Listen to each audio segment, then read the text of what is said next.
Meanwhile, France, Germany, Spain, Italy, the United Kingdom and the United States have condemned the attacks on Libya's oil terminals. UN-backed troops are fighting to regain control of oil ports seized by rebel commander Khalifa Haftar. Haftar's forces met little resistance when they attacked at least 3 terminals in an operation that began Sunday. Haftar opposes the Tripoli-based government of national accord. He's resisted attempts to integrate his self-styled Libyan National Army into the UN-backed armed forces. The loss of the ports has raised fears of a potential civil war in Libya. Well, the United Nations Security Council is set to meet to discuss the situation in Libya, and CCTV's UN correspondent Liling Tan is there, and she's now joining me live. Liling, what has been the response from the UN to the seizure of the oil terminals in Libya? Well, the UN is increasingly concerned about the latest developments. We have heard from the head of the UN mission in Libya, Martin Kobler, who is also the UN Special Envoy on Libya. And he has expressed grave concern over the threat this poses to the peace process in the country, and has called on military forces to stop fighting, to refrain from further military escalation, and also to avoid further damage to Libya's oil infrastructure. He stressed that Libya's oil is for the Libyan people, and preserving the oil infrastructure is in the best interest of the nation.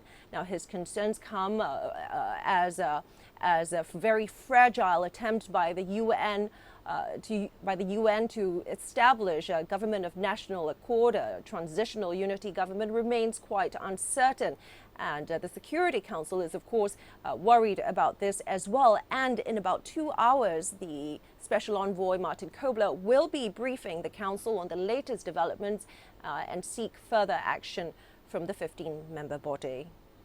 Well, Liling, the UN Security Council as well is meeting on Libyan sanctions. How much of the oil seizures will factor in here, given the concerns on further damage to Libya's oil terminals?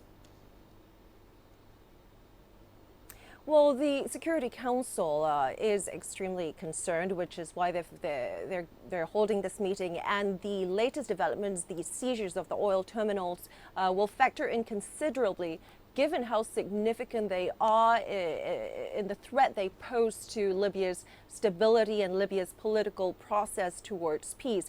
Now, this Security Council meeting was originally scheduled for the 15-member body to get a briefing from the Special Envoy on the latest developments, but also on the sanctions regime imposed on Libya, including a recent arms embargo on ships traveling to and from Libya over the Mediterranean Sea. We have reports that the arms embargo is being violated. So the Council was expected to hear that. But given the latest developments, these oil seizures definitely put more pressure on the Security Council to seek to push for warring parties on the ground to come to terms and overcome their differences, and also back this UN-brokered government of national accord.